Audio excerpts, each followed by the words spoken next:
friends Hello, who join everyone. us. Yeah, and today itself we have a very special friend of mine, Allan from ComCorp, will be joining us. Okay, I think just to give some background why we started live chat with farmers before I introduce Allan is that when we started the local farm, our intention was to support as many local farmers as possible. I think also because I have been involved in the farming community for so many years, and it gives me a new opportunity to share the issues and the problems that the farmers have in Singapore. Is really as we are actually urban farmers in general, right? Regardless of whether you are in Chukang or whether you are in town. But I think by having this chat over the last few weeks, we noticed that a lot of people are enjoying it. Because they find that they can get to know farmers better and they can literally understand what it's all about. Because if not, people will just look at farms really very superficially. So Allan is a good friend of mine. For those who are in here, so hi, welcome again. Please do me a favor before we're going to kickstart this. Share the watch party on your own Facebook. Let more people get to follow us, have a chat, because today what we're going to share is going to be really interesting because it's really something that a lot of people are asking us. I think Allan had gotten so much of calls going to him, asking him about how to start rooftop farm, etc. And I thought that it's good to bring him on board, all right? Later you see, both of us are we've gone through quite a fair bit of stuff over the years, all sorts of funny things we've done. Yeah, we'll come down with all the dirty tricks, all the nonsense things we do. Yeah. You may get us into legal trouble. No, this one, farmers' rules are very different. We are here to keep chat, You say we're not here. You're in Kranji, but you don't say who one. I'm outside. The police can come out anytime. We are fine. So we are seeing quite a fair bit. Okay, for those who just joined us, welcome to Live Chat with Farmers. This is the Local Farm 4th edition. Really thankful that we have so much more people joining us. This is the first time we're doing at 7. Usually we'll do on the weekend, about Saturday 11, to capture the weekend crowd. But decided that, hey, why not we do something different? And we decided to say, hey, okay, why don't we do an evening segment as well? And more relaxed, I hope that your family are having their dinner. Join us in the dinner. The format is fine. Oh, we are eating local food at home. I hope so too, man. Go buy our local chai or not? So, okay, let's kickstart this. For those who just joined us, welcome once again to the Live Chat with Farmers. I'm Kenny. This is the 4th edition that we are actually doing. And as I promised you, every episode we will face some issues from sound checks to etc. Bear with us, but we are not giving up. We are trying our best to make it better each time around. So hopefully tonight will be one of the better live chats that we have. And what we have and who we have here today is Allan Lim, all right, founder, Hello. All right, of ComCorp, all right, so chairman and founder of ComCorp. And basically this guy that you see him, I have actually gone through many years with him. I was just watching a video 3 years ago that he was actually giving a chat about how ComCorp started, and then some of the things that both of us did many years ago. So, which I'm going to ask him to share all with you.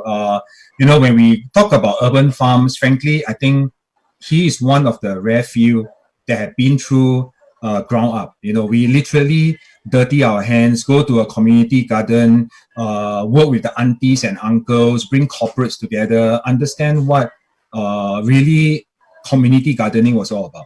A lot of frustrations, but a lot of joy. I still remember, bro. Remember we had our Livechat fun with the auntie. That was one of the moments that we had, and the kind of love that they gave us was really priceless.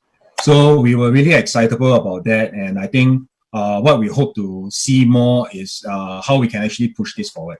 Okay, so let's start with ComCorp. So for those who do not know Allan, then I don't know where you are. This guy is in all. This guy is all over the news lately. I'll come after you. So he is actually known as the rooftop farmer. And I think what is more important is that why the name ComCorp, all right?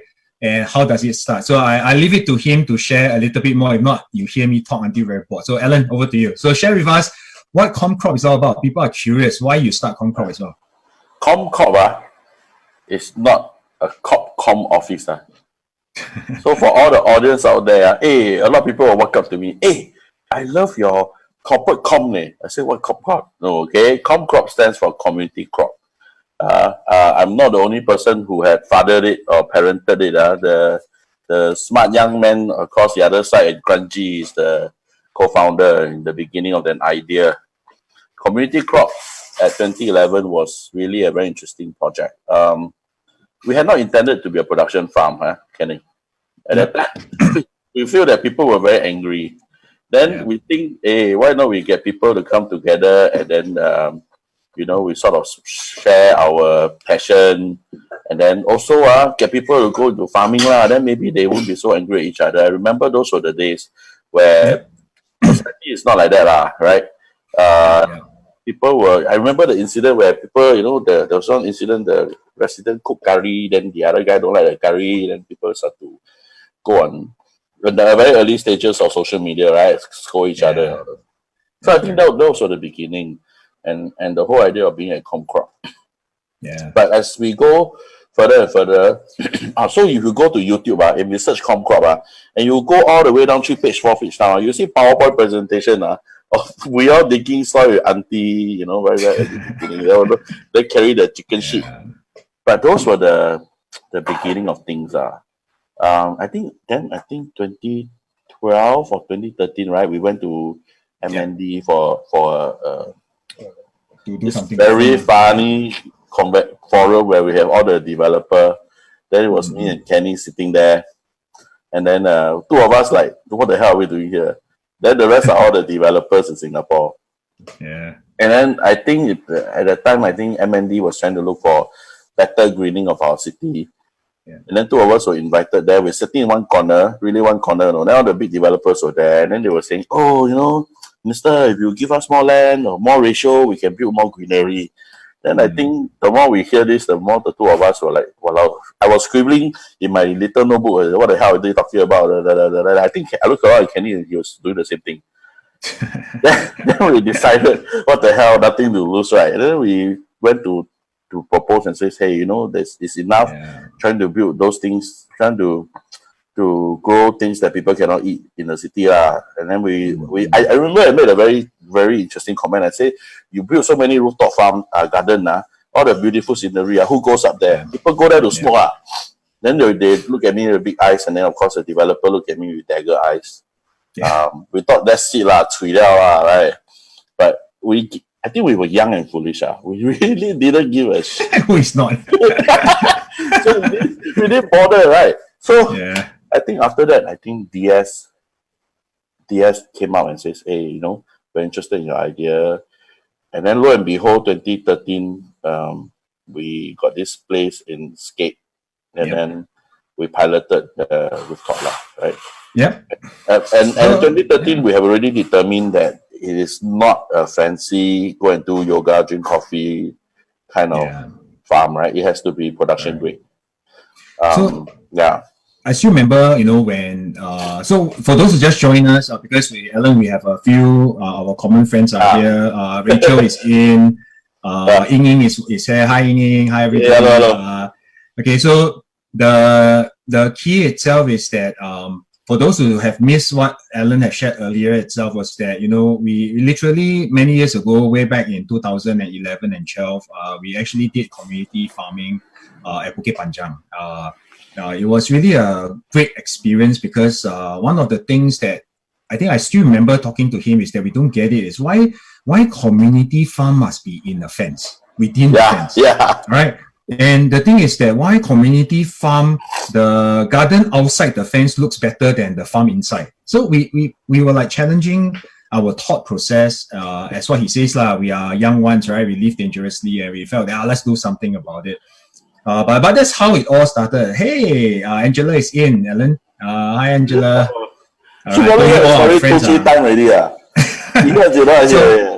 So I think the key here itself is that it didn't start by chance that Allan feel that one day he woke up and said, okay, I'm an engineer and I'm going to go in high-tech farm. I don't think so. His background is a biodiesel engineer, right? He I'm a civil engineer. Civil engineer, right? One. Yeah, so, and then he went into biodiesel called Alpha, which, one of the one that's left around in Singapore. And then he become a farmer. So I think, Allan, why don't I ask you a more personal question? I think after so many years, with Scape, community farm, and now you have one first Singapore's commercial rooftop farm in Woodlands.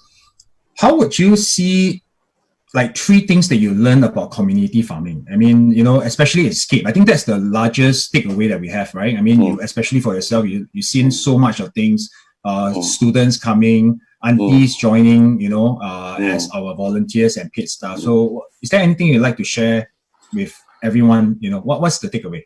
The takeaway is damn tiring. I do 8 years. Yeah, that's it. It took Thank you, everyone. It took us 8 years to bring our product to NTUC, right? Yeah, but jokes aside, there's a lot of takeaway, right? We broke ground at Scape. We went up to Scape, and I just had a same session, a Zoom session with all the interns that we had at during those period of time, right? They're now in their professional career, and I asked them what were your takeaways. Okay. And they said that the brutal defiance was what they remembered, right? That we refused to give up.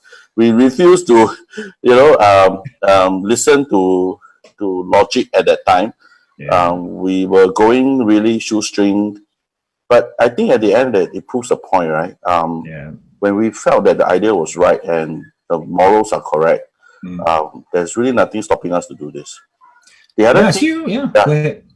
I mean, that's point 1. Point 2 is really the more we get to do this. And today, the whole of ComCorp, right? They are just people inspired to feed people.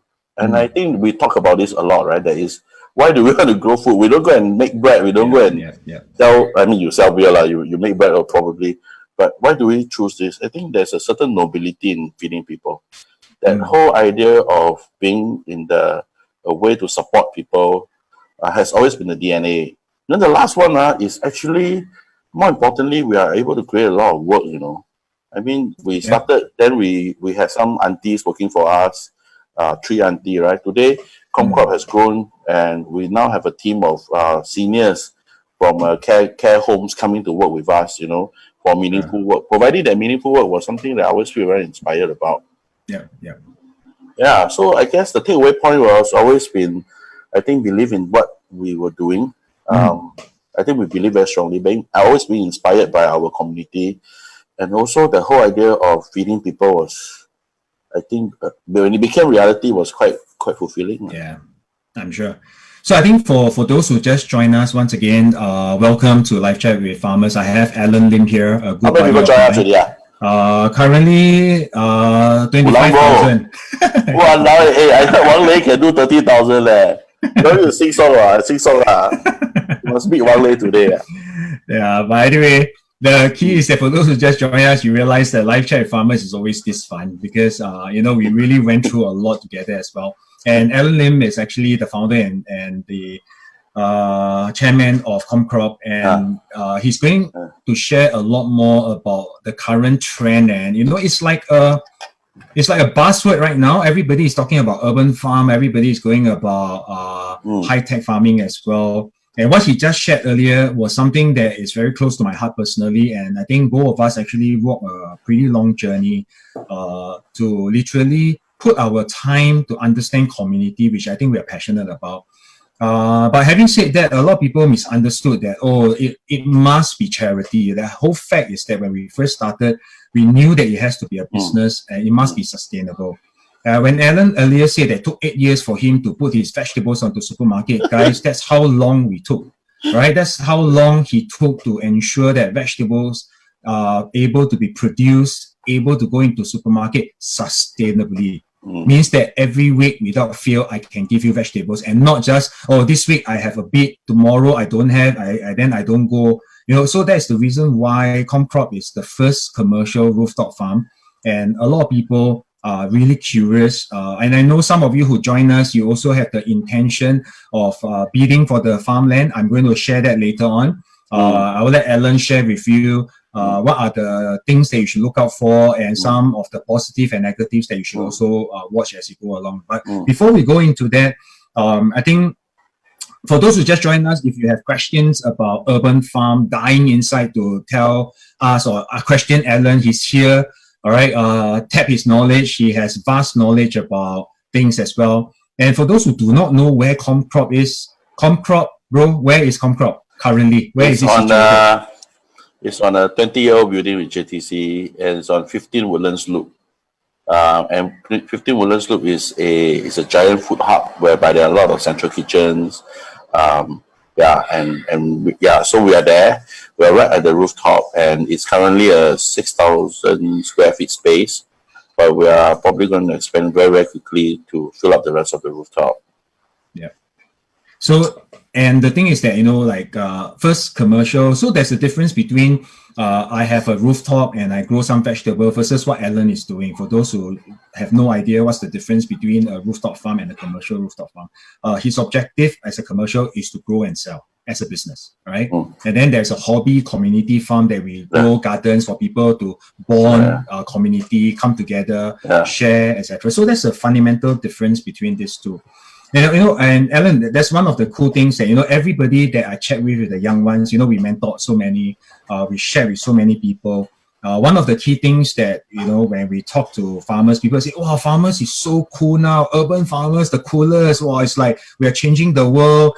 And then now everybody wants to join. Everybody is that, but in reality, what do you think? Is this really cool?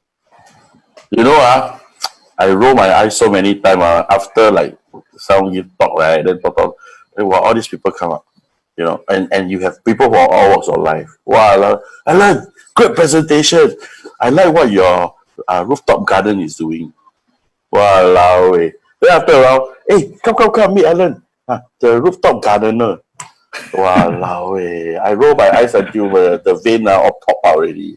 There's a difference between farm and garden, right? The farm has to survive have to make money by selling the vegetable.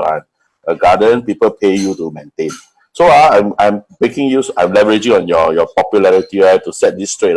So a landscape edible garden is a garden. A farm in Taiwan, then you put the plastic bag and sell to people. That one is called a farm. So for every listener out there, if you I record your attendance. If I see you and you introduce me as rooftop garden, I'll shoot you.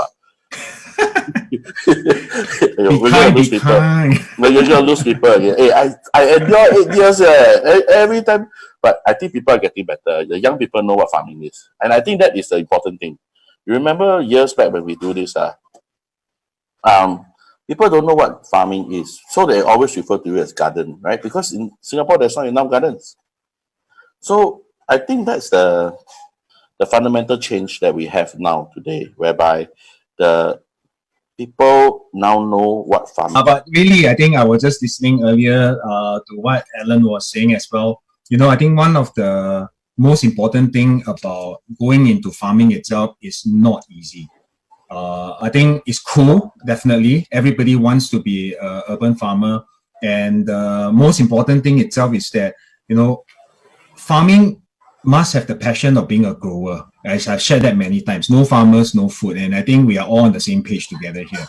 And I think one of the things why I also feel that Allan's a good guy to share with more, because he literally is able to share with everybody the joy and the pain, all right, getting the farm up, and how they actually work so hard as a team. They have an awesome team behind ComCorp, all right, that is able to get the vegetables to the supermarket. So for those who are here, listeners, welcome to Livechat with Farmers. And, we are talking about urban farms, talking about rooftop farm. And Allan is here to share with us more about what are the things that is needed to be a good urban farmer. Right? Your values must be right. And so, Allan, as you were just sharing about all the growers, etc., is there a difference between soil-based and hydro? Yeah. Hydro. Actually, a lot of people ask me, "Hey, hydroponic is more whole time, is it?" But I use this analogy. Okay, the analogy is that of a baker. So, So today, if you are a baker, you have only a few things, right? You have flour, water, what else? Yeast, right? And then oven. Okay. Well, because today a lot of people bake, right? All the put will flour out. So everybody want to bake. So you know you have these items. Yep. Then the ultimate product is bread lah. Yep. Similarly, in farming, you have seeds, you have fertilizer, you have sunlight, air, right? All the components. Ultimate product is what? It's a vegetable law. Yeah. So is there a difference in it? Yes, there is some difference in it. But the point I'm trying to put is there is no capability. There's no difference in the product itself because you essentially make the same product. Okay. Hydroponics just allow you to make it a lot easier. It allows you to be more versatile, right? You can put it on the rooftop. And remember, if we wanted to do soil, we have to like bring up 14 or 15 tons of soil. And then after that, we don't know how to bring it down. So hydroponics has become a mainstream in farming. In Singapore, it looks a bit more advanced, right? But in agri-advanced country like Netherlands, Japan, I think a majority percent of their vegetables, right, can be done there. And I think it's because hydroponics gives us a lot more way of controlling. And because we are able to control the parameters, right, you get a better product. And so I think that's about it lah. Like what Allan was sharing earlier, like about hydroponics, etc. Remember for those who are listening in, welcome once again. And my last chat was with Ying from Ely itself. And one of the things that she shared was about crop rotation, the possibility of crop rotation. So there is actually nothing wrong with soil-based or hydro. Yeah. Because both of them objective is to grow vegetables to its optimum level. All right. One may be a bit more space intensive, the other one may not. But if you look at it in a fair note, like for example, limited space, like what Allan have shared, is on the rooftop. Frankly, it's quite difficult to bring tons and tons of soil to grow soil-based on the rooftop. Doesn't make sense. Then the structure itself is not ready for that as well.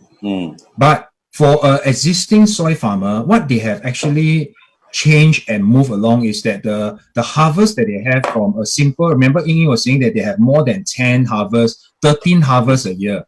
13. I was thinking that if only we can share this with our neighboring countries, there are 4, 6 become 13. I think the whole Asia will have much more vegetables to eat.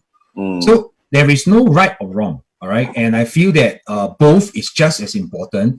It's just a matter of how do we treat space. And I think Allan is one of the few pioneers, the team is one of the few pioneers in Singapore to literally break through all the barriers with the agencies to ensure that a rooftop farm is even possible. All right. And I think that will then lead us to the next question, which I think a lot of you who just joined. But before I go, Allan, let me just try to get some feedback from the crowd. For those who just joined in, welcome on board. All right. I'm with Allan Lim, founder and chairman of ComCorp, and we are here to share with everybody about urban farm, very different from traditional farming, maybe. All right, but the intention is still the same. And for those who have dying questions, because I know questions is all coming. Hey, Elim is in, Prakash is in as well. Hey, hi everyone. They want to join and see this. Okay lah. Hi, Elim. So, but the thing itself is that we are trying to, share with more in-depth about really what farming is all about. That's why I decided to do this live chat as well.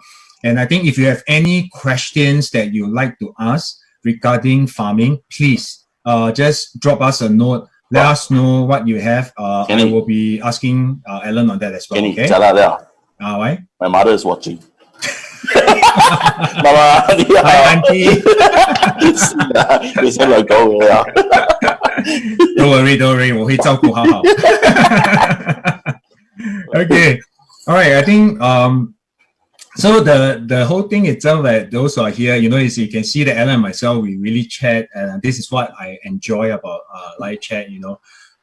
Everybody is busy, farmers are all busy as well, but I think it's important for us to know.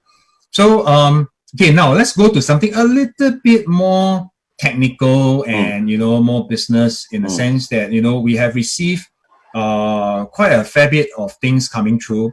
to food security. Remember, SFA has started, Singapore has a food security plan, and they have a 30-30 strategy that in 2030 we have 30% of our nutritional needs. I think everybody is aware of that. So as an urban farmer, what do you think that urban farms like yourself should do and could do to assist Singapore to achieve those goals? Actually, 30-30 is 10 years ago away, right? I think we are getting positive steps. So the political correct way to tell you is, yeah, we're going to get there, you know, and all the investments and all. But let me share with you immediately in the last 2 months what happened, right, with ComCorp and in our own little way, how we helped. I think when Malaysia first announced the MCO, and the causeway was impacted, right? That day I remember very vividly because I think immediately after MCO was announced, there was again another long queue in the supermarket buying vegetables. And this time it's vegetable, right? I mean, toilet paper, like Minister said, you buy, we still have toilet paper. Right? But I immediately got to worry because I think if the vegetables stop coming across the causeway, we may have a problem, right? And I think during that period of time, our sense in the whole of ComCorp was we should support the supermarket as best as possible. Because hoarding is a mentality, right? The more you see empty shelf, the more you buy more, and then where does it end? Our specific vulnerability may have been exposed, right? So what we then did was on the next day we harvested as much as we can. Literally, I think the whole farm almost went botak, you know. We pre-harvested, and I think many of the other farmers did the same thing to stock on the market, right? So for a while we were quite proud because we talked to SFA for a long time, NTUC a long time. Hey, can we have a full Singapore shelf, you know, all Singapore produced one, right? But I think the day after MCO, right, wow, see, a lot of Singapore product. So, but I think it serves as the shock absorber, right? And these are very critical issues to think about, right? If there is a supply disruption, and that's what we built ComCorp for, right? We built it so that there is ability for us to withstand certain disruption. And when the disruption happened, we could respond while we buy some time while other agencies go ahead and do other things to bring in supply. I always thought that this is an assumption, you know. So when I go and sell to government and sell to everyone this idea, right? I always put in the last few slides. Because to people, it's always, hey, how much can you grow? What's the financial viability? What's the payback? So the last one, I think you also have some of the slides. The last one, the supply resilience, you know. But this last slide was how we formulated and designed a farm, right? And true enough, we activated. The activation for us and for many farmers came at a cost. Right? People think, wow, look, I got so many messages, you know. Wow, Allan, wholesale. That's what everybody think, right? Everybody think that, wow, suddenly now food is so important, everybody just want to jump into it. Then people will say, wow, hey, you pay a lot of money during then. The fact is that we didn't, right? Because when we over harvested, it means that the vegetables that are not even harvestable, we went out. Which means what? For the next 2 weeks, the farm is severely impacted and there's no production, you know. There was a slowdown in production. So what does this mean, right? It doesn't. Farm is a biological process. It doesn't mean you put more people in, you put more ingredient, the next day you got farm one, you know. It's not like baking bread, right? It's you still need the biological process of 30 days to harvest. But once you deplete, right, you need to have ability to quickly grow that back again. So I think that was the interesting thing, because you asked me what role can we play, right? We play this role for now. I think so, like, you know, what Allan was sharing earlier was kind of like resonates with what I was sharing with Ying during my last chat as well. You know, like vegetable farmers itself is a little bit different the way they manage their farmland. They do crop rotation as well. So after they finish one, they use another so that they can actually expand. You know, during as what Allan was sharing, when when Malaysia have a lockdown, and we also started to realize that we have to increase our production as well. One of the key things that hit us immediately is how fast can we increase our production. And, you know, I start checking with all the farmers. Each of them have different pain points, but we all understand that, you know, we can get this done together if we put our mind together here as well. So I think like what Allan have shared, you know, his is the first commercial rooftop farm in Singapore as well, in Woodlands. You know, and frankly, it's not so straightforward, really. I mean, jokes aside, you know, it looks very glamorous that he can hold one vegetable, take into a photo inside a Straits Time photo with the team. Everybody's happy. Wow, sure, you know, must learn about this, and don't call him a urban gardener because you think that he's a farmer. So I think these are some of the things. Okay, good things that we have a few questions that's coming up. Okay, Ching, thanks for joining us. Wow, this is pretty. Okay, what's the difference like in terms of securing space for ComCorp on Scape compared to securing the rooftop space on Woodlands? Wow, this is there a difference between securing these two spaces, bro? Well, anyway, I just let you know, all my farmers, all the ComCorpers are in the chat now. Yeah, I know. I saw Sam. Hi, Sam. Hi, Sam. Hi, Darren. Hi, Tracy. Well, hey, I think they all log in and say, hey, boss, we don't say anything wrong. Then tomorrow farm can I close down? Okay, so whatever we say for those ComCorpers that's here, you know me as well, right? We are all friends here. We're just wanting the realism to come out. Okay? But frankly, also a kudos to everyone here. You know, those ComCorpers that's in here, just like all my farmers in the Kranji area, we really work hard to produce food. It's really not a fun thing to be. All right, it's glamorous to a certain extent, but you know, if you don't have the passion to grow food, this is a tough job, really. Okay, so yes, is there a difference in securing? Yeah. Well, Scape was harder, I think, in all aspects. We broke law. We broke so many laws in Scape trying to do this, right? Yeah. Simply because nobody has done that before. So from URA change of use to BCA structural issues to even the SFA, the then AVA, right, trying to regulate us as a farm, getting a farm license was extremely difficult because nobody can imagine this happening, right? So you were in a room trying to touch an elephant, at least there's an elephant. We are trying to be the farm and people are trying to figure out a lot of things. And there were a lot of suspicion in why do we want to do this. Yeah. Food security was never an issue at that thing. There was never really that forefront. Yeah. So when we started in Scape, we had to go through a lot of things, and when we couldn't get approval, we just went ahead anyway. So I remember an important conversation that we were asked. I think we went to see some agencies. We told them that the golden words, the golden sentence is, you can tell me what you don't like and I'll change, but you cannot stop me. I think we were there piking at that time. But that actually worked because from the experience in Scape, right, URA implemented the land space rationale. I mean, today there's I think called the Urban Greenery 3.0, whereby they relax the type of greenery that you can do, encourage more rooftop farming. That's correct. BCA also have a better understanding of what farming is like. Even NEA know that it's not a pollutive industry like what they perhaps have thought about. And also the residents around of the people who come up to Scape, right, actually didn't find that it was a nuisance. Yeah. Right. So that was what broke ground to the rest of the farm on the rooftop or marginalized space today. We pioneered something, and then that the government responded and they learned.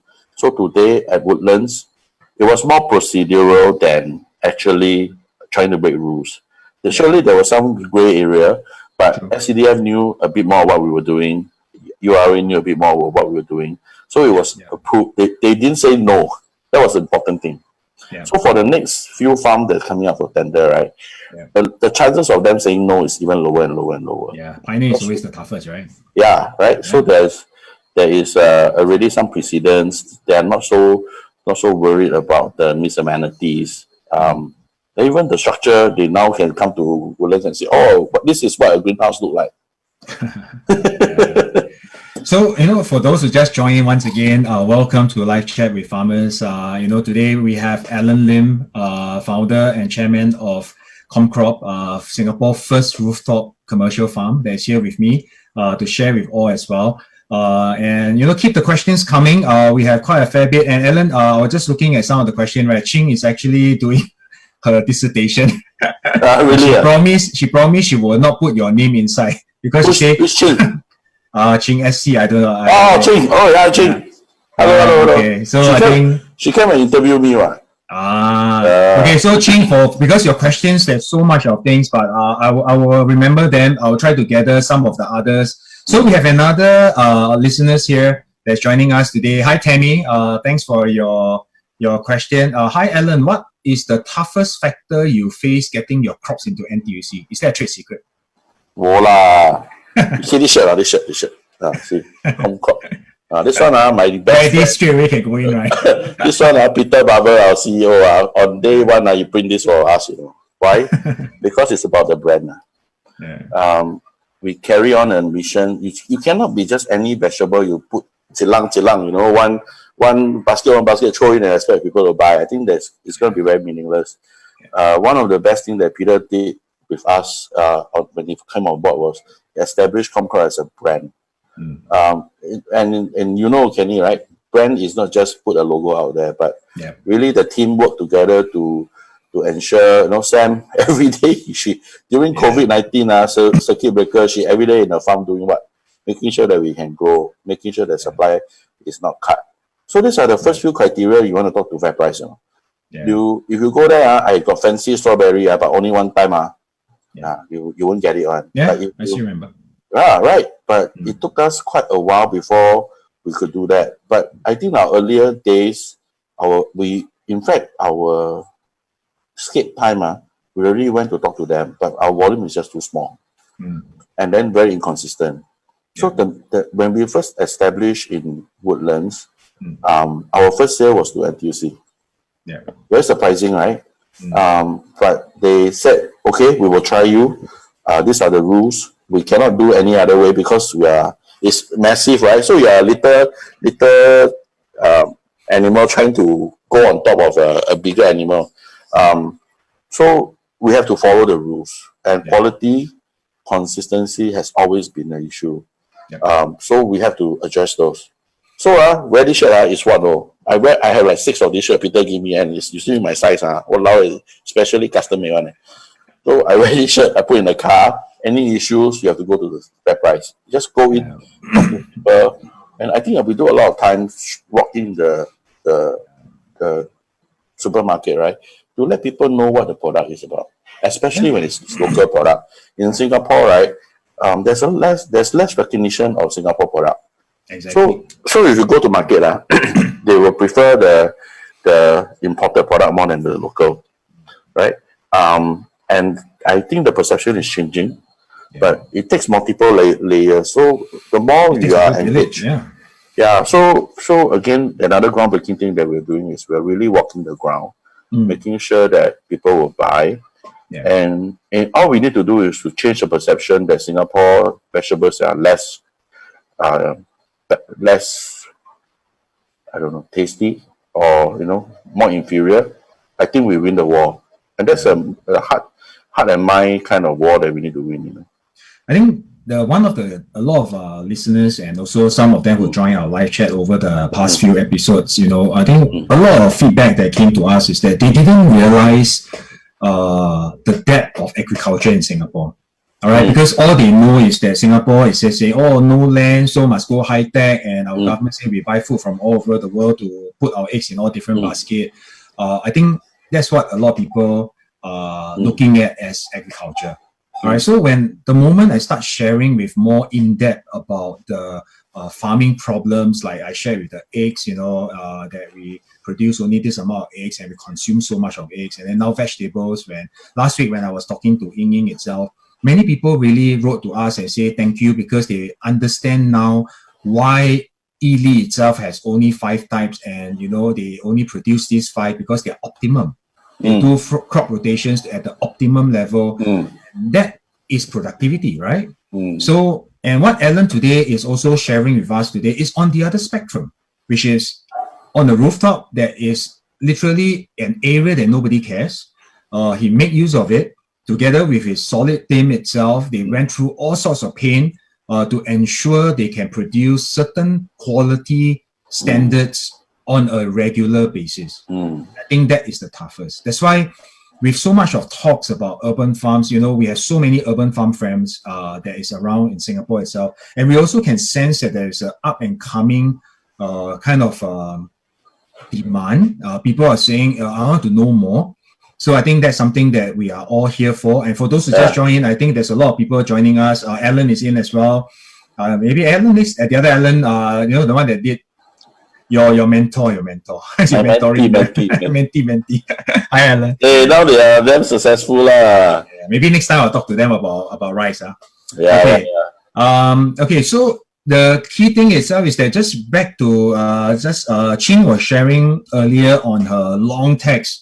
That one that hits me the most itself is that crunchy area versus urban farms like, you know, rooftop that Allan is going. You know, everybody have started to realize that, you know, when we talk about agriculture, which I shared in all my episodes, is the same thing, that you need a whole ecosystem in place. There's no magic pills to say, oh, by doing this, we will obtain the best results. By doing that, we will achieve our certain goals. It's not possible because the current farmers that are producing vegetables, fish and eggs and others has been there for years, just that nobody really bothers to talk to them. And then suddenly when the new tech, the high tech comes in itself, I feel that they are important because they complement the ecosystem. And then even like Ying Ying have shared that the new plot of land that they have, they are also going to high tech as well. So I think it's a transition period whereby agriculture is being talked about. Bro, I want to tap on something different, all right? So I think enough of just about urban farms. You know, I was chatting with my farmers overseas. You know, I do a conference, right? So I was asking my UK farmers and Australian farmers about the situation back in their country as well. One of the interesting things I share with you was that UK farmers was telling me that they have to dump, all right, certain produce because the produce was used for energy rather than for food per se. Like wheat, I think it's wheat. I think you are in this line, right? I think they use wheat for a certain energy, right? And then suddenly when the consumption of energy drops, then suddenly the whole production is stopped and they have to dump it. All right, then you also can see that recently there's an article that came out, even our neighbor Malaysia also have certain farmers that also dump. I think this, do you think this is a wake-up call for global, that, you know, food security have to be relooked at? What do you think? Maybe this is a bit more global scene. I thought it's something that, you know, I'd like to hear from you. Well, you draw back to MCO law. During MCO time, there was a lot of uncertainty, right? But was it because that there is a lack of farming in Malaysia that they didn't have enough to supply? No, it wasn't, right?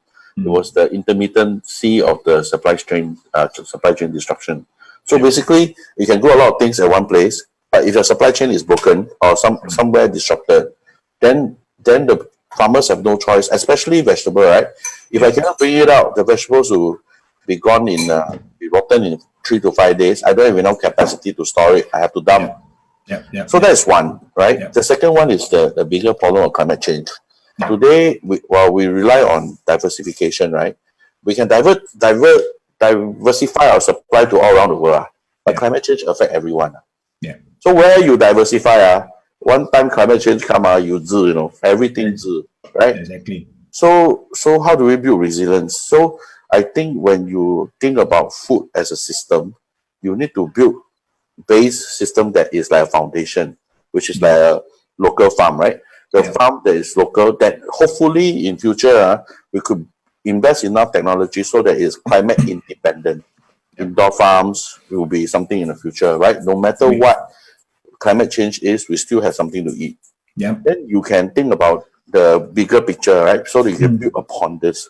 I think these are big issues in globalization, but my takeaway point today is something like COVID-19 is an example of what climate change can do to you, because it doesn't recognize nationality, it doesn't recognize location, or whether you're rich or poor, or young and old, right? I do not want to see a climate calamity like this, but should that day come, what is Singapore's response?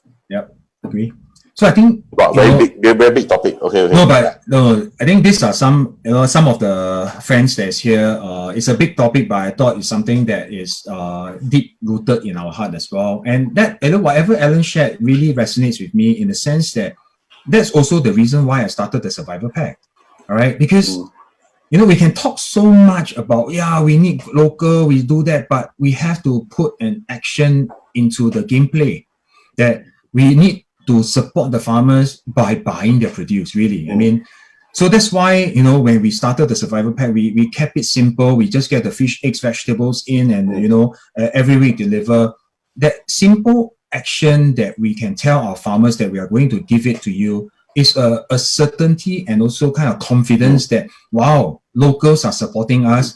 They believe that this is the way to go. And, and I remember this same sentence that I spoke with Ying just a few days ago. Farmers are entrepreneurs, guys. Really, we are entrepreneurs that have bottom line. We are not charity organization. Even we are social enterprise, we are still an enterprise. All right. So I think what people don't get it is that it's a demand supply. I mean, Allan can continue with his team. Peter has also, the CEO of ComCorp, has shared with me many times as well that his dream is to produce, good quality, quantity, constantly, all right, at the rooftop farm when they expand to phase 1, 2, 3, 4. And the next question that will hit us is, will people buy? So what if I produce so much, but if Singaporeans still look at, we are quite comfortable, we support, but then if the farmers don't feel it, the business don't sustain, how do we employ top talents to join us, to innovate ourselves even further? All right, and then to be sustainable, to be profitable, for us to expand our kind of business, right? I mean, so it's a really realistic thing, guys. And I'm really very passionate about this because I think Allan also kind of have shared exactly what I felt, and I feel that this is something that I hope that the people that are watching now understand a little bit more. We are not saying that farming is easy. Neither are we saying that farmers are not stubborn. We are stubborn in many ways. I think all businesses are stubborn in certain ways as well. But I think what is critical is it takes a whole village. All right. In order for I to see Allan ComCorp to grow another 10 more rooftops, he on one hand is production, but on the other hand, he had to ask himself, who will buy? Right? If I buy, will people buy and support me so that I know that I have the margin to continue doing this? So it's the same. So Survivor Pack, when I did it, was with the intention. Make sure that the farmers have a constant 6 months contract, that they have this quantity, minimum quantity that will be executed on a regular basis. That gives them a confidence. At the same time, because it's a subscription model, they get the deposit earlier and they have the funds to make it even better. I thought that's something that we can do. I mean, it's not a big movement. 500 packs, we got 5.5 or even more, close to 6 million population. It's really a small fraction of what we're trying to do, but it matters a lot to the farmers, right? So who knows? The next one that I may be doing will be with Allan. All right, we will do more, so that he himself will be happy, right? Imagine I say, Allan, the people are really very supportive, and we can actually have 2 of your sheds all taken care of by this group of Singaporeans that are willing to take your vegetables on. You never know. We can do that as well, right? Another thing to plug in is that if anybody actually wonder about quality of Singapore produce, right? If you ask every one of us, we tell you it's a very painful thing for us to give quality. We are local farmers are constantly surveyed by SFA1. So when we say we don't have pesticides, we don't use pesticides at all. Seriously, no, because samples are taken on a very regular basis to test, right? And we harvest on the day of demand, right? So the vegetables you take is we don't need to spray on anything to stop the rotting or what. Basically, what you see is what you get directly from the farm. These are things that people tend not to think about, right? I mean, if our vegetable go to the market and then it's like waxy, then there's some way of preserving it. But we didn't have to because we last a lot longer in the fridge. That's true. Right? You make less trip to the supermarket or to anywhere else. So you don't buy just because you I got lah. You I got 1-2 time okay lah, National Day. But I think there's a practical reason why we should do it, right? Yeah, you may spend a bit more, right? Simply because in Singapore we have to operate farm in a logical manner. There's no subsidy, and subsidy may not be the way to go. Many economies in the world have subsidized agriculture, and it actually did a lot of detriment now, right? Well, some have succeeded, but I think today it is more important for the ground people to support it first. Yeah. I think as what Allan shared, I mean, on the other hand of things itself, subsidy is a very subjective word, right? I mean, I can give you grants, I can help you in many ways. It doesn't mean that I must subsidize your whatever things that you're doing. I think the government is doing that as well. They're supportive of whatever they said. But what I feel itself is that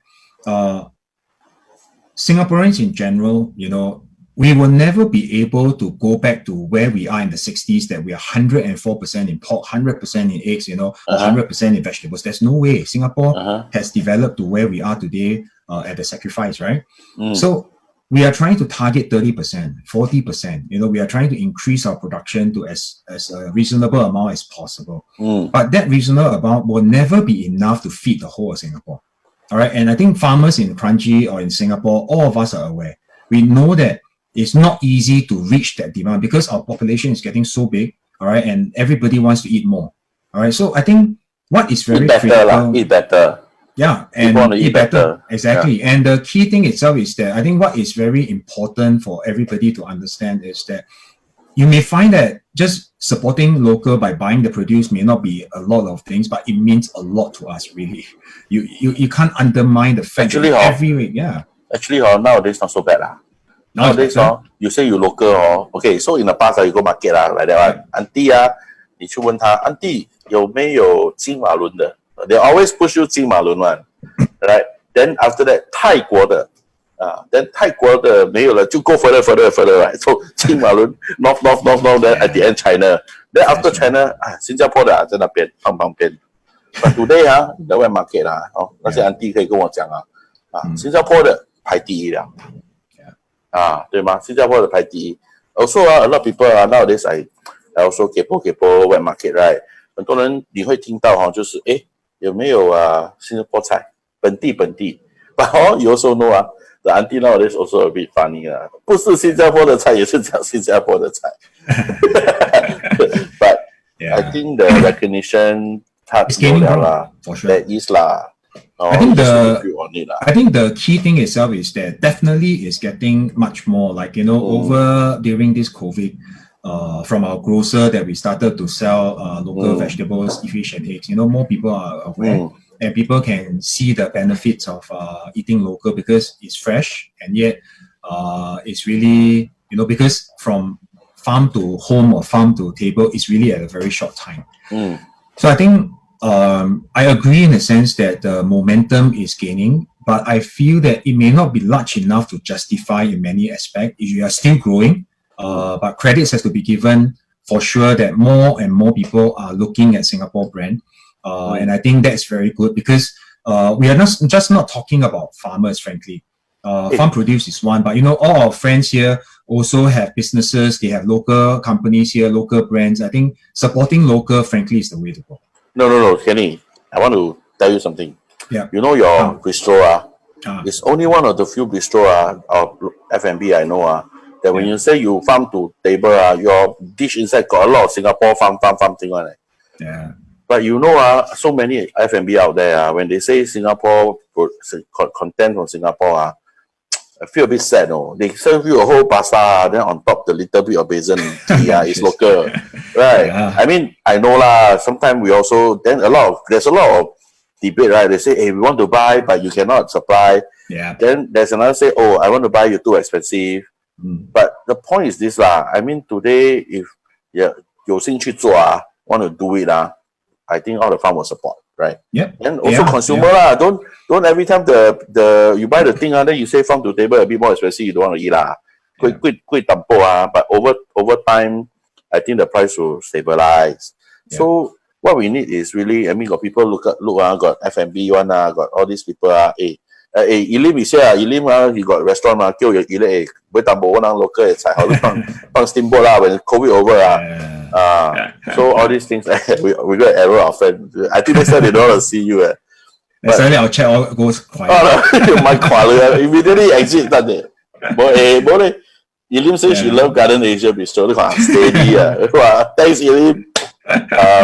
But I think at the end of the day, you cannot expect government to do everything for us. You cannot expect the farmer to every day grow at home, go and beg you to buy.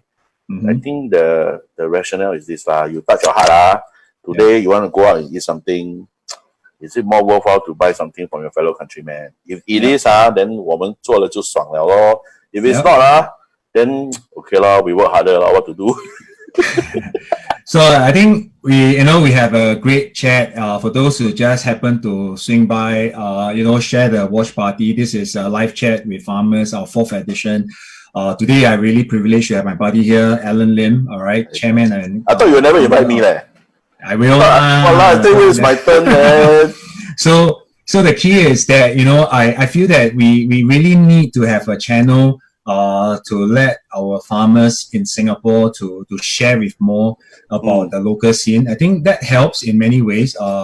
You can sense that farmers are all really very passionate people. You can see Allan, you may see that he's joking. He thought I can tell you his team, in ComCorp, and I talk to them, the amount of pain they have to go through, it's really no fun. So for those who are serious, who wants to join this community, welcome. We love all of you to join. But before you join, both Allan and myself here today are not trying to tell you it's a very fantastic environment, super profitable, so comfortable. You join, you suddenly become a multi-millionaire. It's not. And I think what is important is that you must have the passion to be a grower. Like what Allan beginning have started, what started ComCorp was really the simple idea of feeding everybody good vegetables. That's all. Right? That community can come together and do that.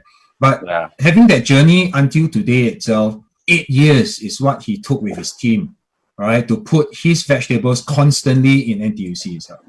So I think that gives you a kind of bandwidth for those who wants to invest, that this is not a short sting kind of investment.